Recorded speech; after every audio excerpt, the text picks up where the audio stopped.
Listen to this story. The price of blood money. In the quiet village of Umachukwu, a young man named Ebuka lived with his aged mother. Life had not been kind to them. Ebuka's father had died when he was a boy, leaving only a small farm behind. Ebuka worked hard every day, yet they barely had enough to eat. Each time he passed by the rich men in their big cars, he felt a deep hunger, not for food, but for wealth. Ebuka was known for his strength and hard work, but also for his silence. He often sat alone, staring into space. One evening, after returning from the farm, he told his mother, "Mama, I am tired of suffering. I want to be rich.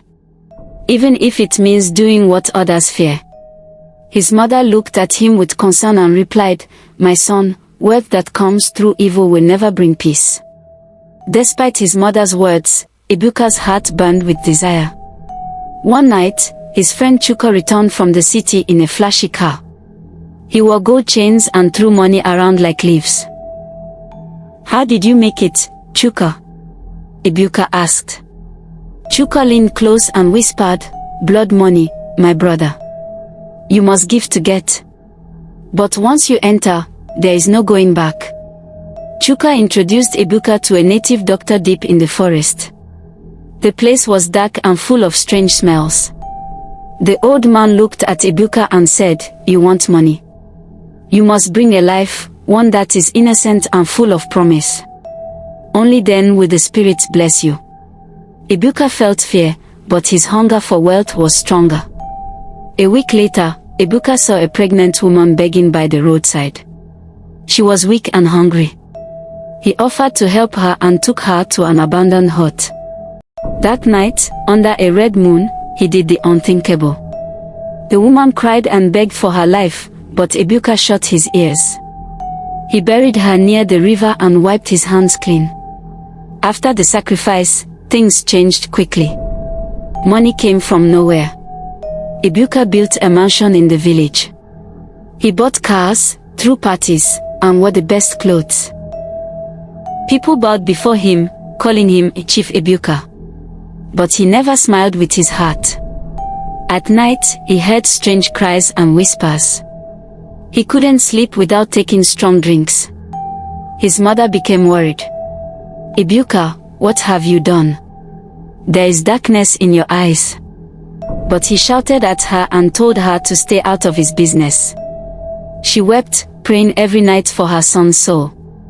Even the villagers started whispering. Some said they saw a woman in white crying at Ebuka's gate at midnight. One night, Ebuka woke up and saw the pregnant woman standing at the foot of his bed. Her belly still round, her eyes full of sorrow. "You took my life," she said. "But you will not enjoy the fruit of my death." Ebuka screamed, but the ghost vanished.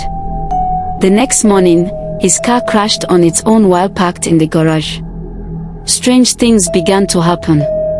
His money started disappearing. One of his buildings caught fire. His driver ran mad and was found talking to trees. Whenever Ebuka looked in the mirror, he saw blood. He began to stay indoors, afraid of his own shadow. He tried to visit the native doctor, but the man had died suddenly. The ghost became bolder. It appeared in public, following Ebuka to parties and meetings. People began to fear him. Friends left.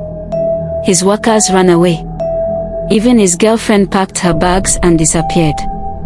"You are cursed," she said. "I won't die with you." Ebuka tried to return the wealth, but there was no one to take it.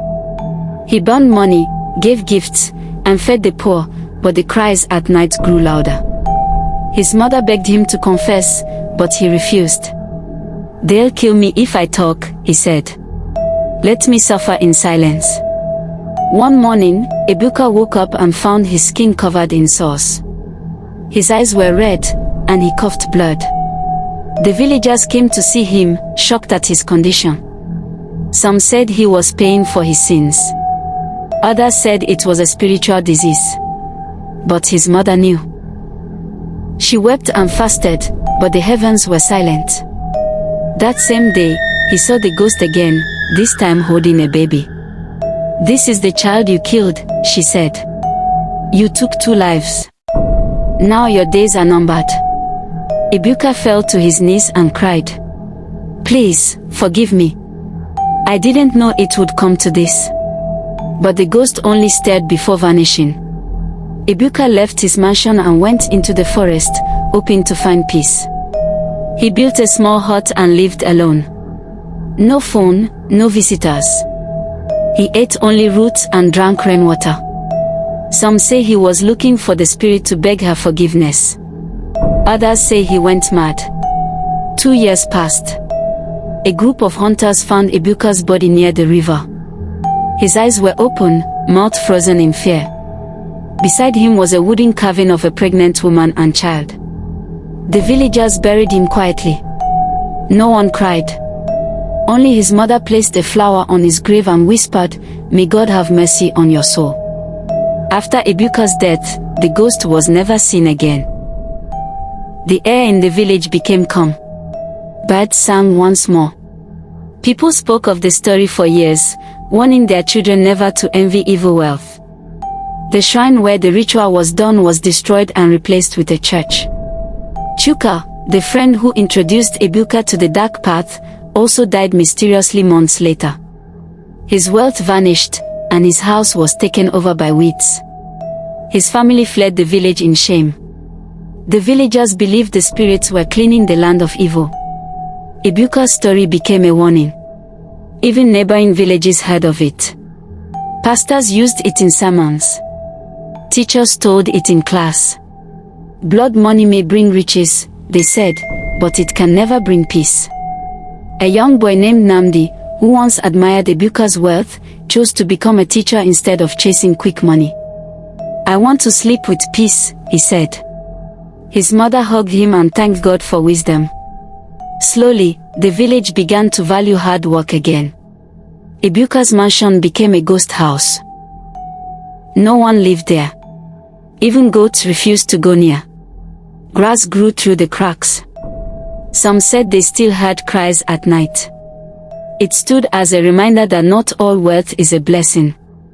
One day, a group of missionaries came and turned the mansion into a shelter for widows and orphans. Prayers were said every day. The crying stopped. The village knew that light had returned to a place once filled with darkness. An old man who had known Ebuka said, he was not born evil. He was just desperate. But desperation without patience leads to destruction.